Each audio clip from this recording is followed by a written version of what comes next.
kewenangan yang digunakan untuk mengekang kebebasan mahasiswa yang sedang menjalankan hak konstitusional menyampaikan pendapat dengan sarana melakukan demonstrasi sejatinya tidak sedang menjalankan kewenangan untuk menegakkan keadilan, bahkan sebaliknya sedang menjalankan kewenangan untuk berbuat zalim. Dan saya ingatkan, kenapa saya mengingatkan agar ini segera dilepas kawan-kawan mahasiswa? Saya masih menganggap di institusi Polri, meskipun dalam satu kesempatan saya sebut banyak polisi brengsek begitu, masih ada yang baik, masih ada yang bisa dinasehati, dan diantaranya karena banyak polisi yang beragama Islam, salah satu nasihat sama muslim itu adalah unsur akhaka dzaliman aw matluman, memberikan nasihat dengan cara apa? Menolong saudaramu baik yang zalim maupun yang terzalimi. Hari ini ada kawan-kawan mahasiswa kita yang terzalimi, kita tolong agar mereka dibebaskan. Lalu bagaimana kita menolong aparat penegak hukum, yakni polisi, berbuat zalim, yakni dengan mencegah atau menghentikan kezalimannya.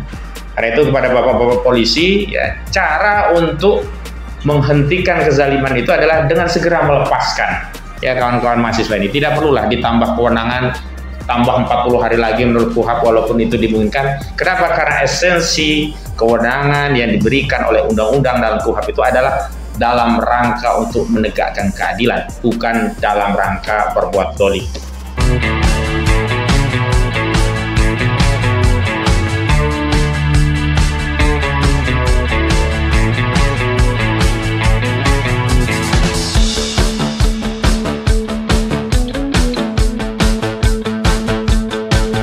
Bismillahirrahmanirrahim. Assalamualaikum warahmatullahi wabarakatuh. Yang pertama saya ucapkan bravo kawan-kawan mahasiswa, tetap terus bersemangat berjuang. Dan sekali lagi saya ingin katakan kepada kawan-kawan mahasiswa, militansi seorang mahasiswa itu baru terbentuk jika ada ujian dan tantangan. Mustahil jiwa militan itu terbentuk dari kondisi yang mudah, apalagi angin yang sayup-sayup sepoi-sepoi membuat kita tidur lelap. Tidak. Dan bagi para pejuang, menghadapi dinamika termasuk tahanan itu bukan aib, itu adalah gengsi tersendiri. Jadi bahkan sempat kawan-kawan saya dulu mengatakan kalau jadi aktivis belum pernah ditangkap polisi, belum aktivis itu. Belum aktivis itu. Jadi aktivis itu di sini cuma saya sama Pak Ibu. Oh iya. Saya di sini pernah kita satu beruntung. Artinya jangan merasa aib karena ditahannya bukan karena maling, bukan karena main perempuan misalnya, bukan karena korupsi, tapi sedang menjadi apa yang disebut Soekarno penyambung lidah rakyat. Masya Allah. Jadi ketika hari ini orang yang harusnya menjadi representasi lidah rakyat itu kan harusnya DPR. Mereka yang dipilih dan fungsinya untuk menyampaikan aspirasi rakyat.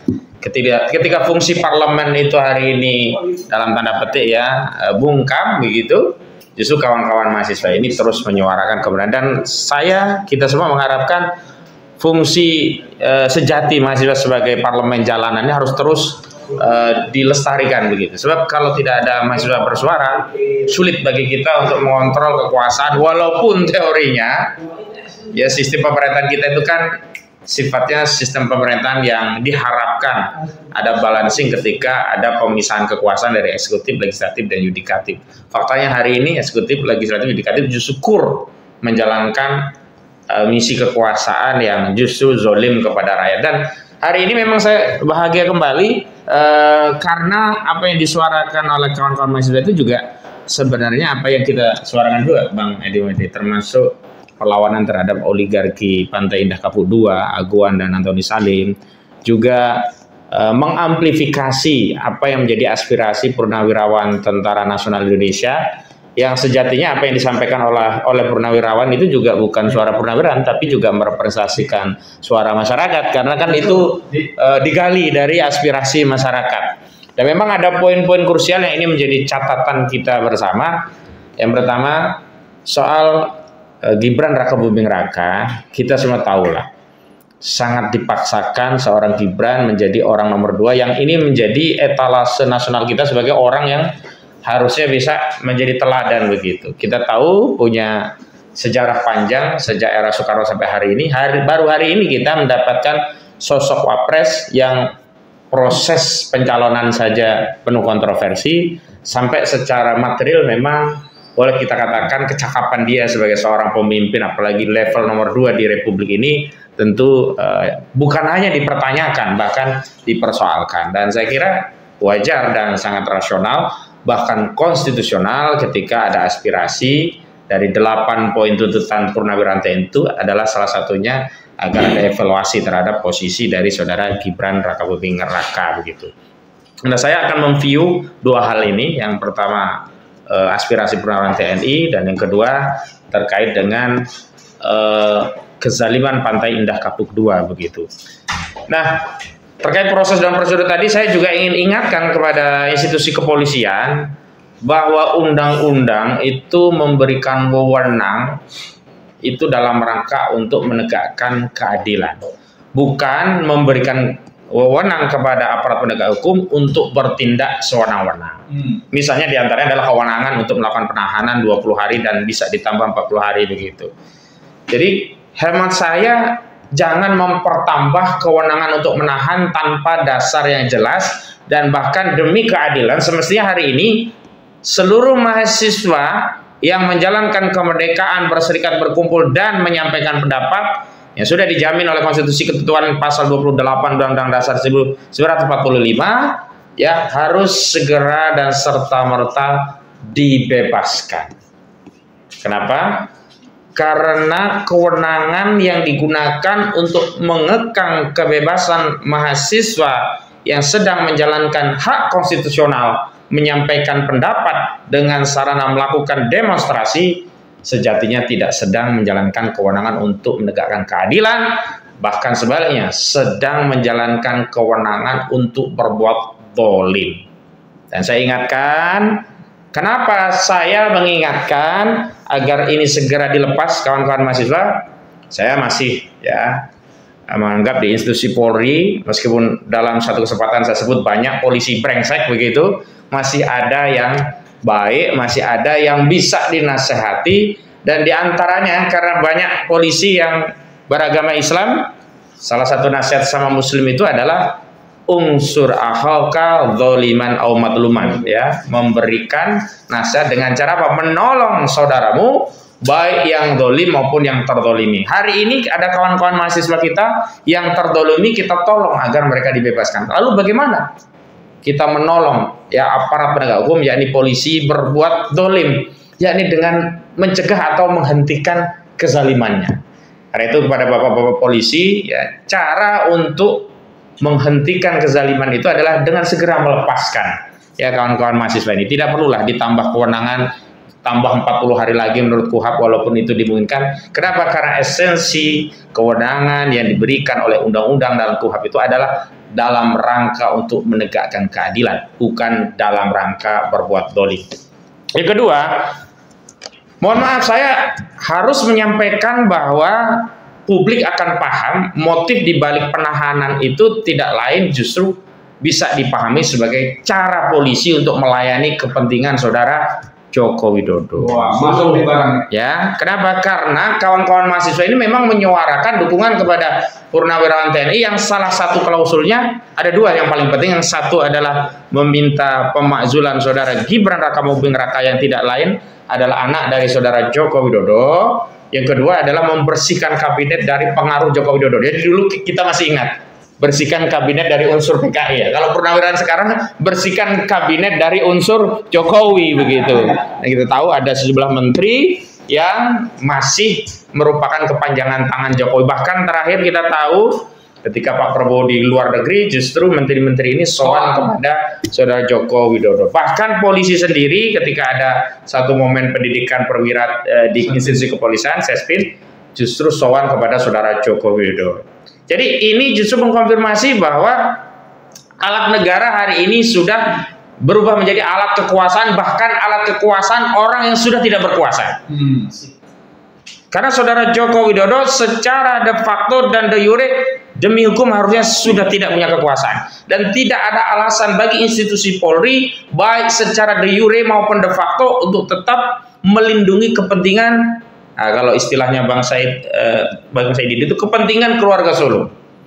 Jadi setiap penahanan terhadap mahasiswa yang menyuarakan ya bersihkan kabinet dari unsur Jokowi atau makzulkan Gibran Raka Buming Raka, itu berarti kita bisa pahami bahwa polisi masih menjalankan titah saudara Joko Widodo. Selanjutnya saya juga ingin tegaskan bahwa kawan-kawan mahasiswa tidak perlu khawatir, tidak perlu juga takut gentar.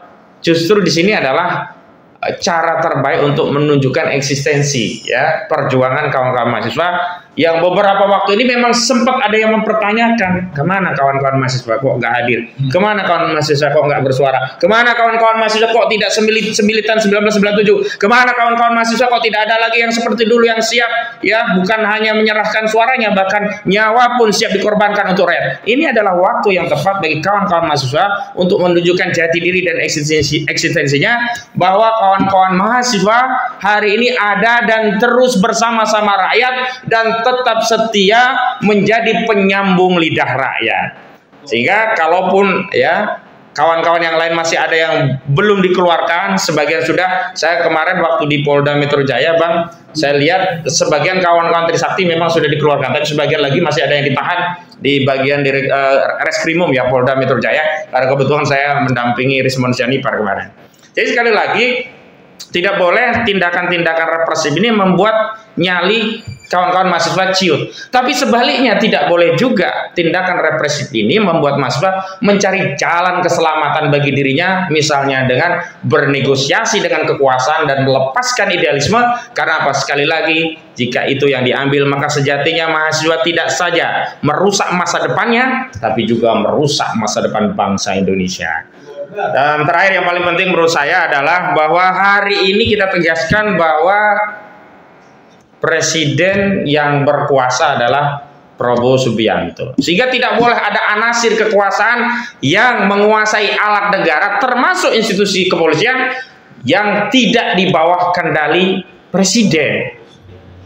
Negara kita adalah negara presidensial, bukan republik parlementer. Tidak boleh ada celah sedikit pun ruang bagi saudara Joko Widodo mengambil peran sebagai Perdana Menteri, tidak boleh. Presiden bertanggung jawab atas simbol negara sebagai kepala negara, termasuk menjalankan pemerintahan. De facto dan de jure tidak boleh ada entitas lain yang mengambil peran kekuasaan kecuali presiden.